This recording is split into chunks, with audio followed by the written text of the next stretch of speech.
On ne sait pas du tout quelle va être la politique de Donald Trump. On sait jusqu'à présent uniquement qu'il a fait des déclarations contradictoires pendant sa campagne et après les élections. Et je vous rappelle qu'il y a derrière vous la photo de la rencontre en septembre dernier entre Trump et Netanyahou. À l'époque, Trump était candidat. Trump Tower, d'ailleurs. Oui.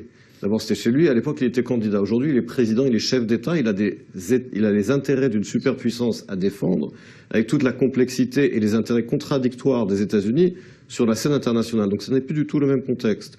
Maintenant, sur ces déclarations, je vous rappelle que pendant la campagne électorale, il a fait des déclarations contradictoires. Il avait parlé de Jérusalem, de transférer l'ambassade immédiatement. Il a déjà repoussé cela en disant, écoutez, pour l'instant, on met ça de côté.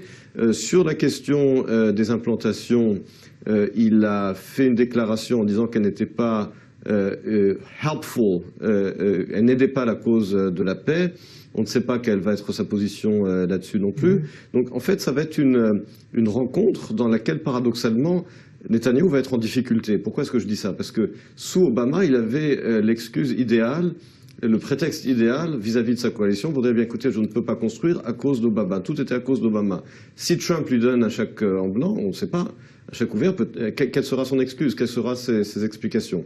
Et puis, c'est un Netanyahou qui est également affaibli vis-à-vis de sa coalition, qui est dépassé à droite et challengé par Naftali Bennett, qui a ses affaires judiciaires, et par conséquent, il va être à la merci de Donald Trump. Dernier point, avec l'administration Obama, en particulier dans les 2 dernières années de l'administration Obama, après les élections au Congrès en 2010, après qu'Obama ait perdu sa majorité dans les 2 chambres, Netanyahou jouait le Congrès républicain contre Obama démocrate. Il n'a plus cette carte aujourd'hui puisque Trump était républicain, il a une majorité républicaine. Donc en réalité, la marge de manœuvre de Netanyahou est beaucoup plus restreinte que dans le passé et il va être beaucoup plus à la merci des caprices ou des politiques de Trump qui restent pour l'instant une totale inconnue.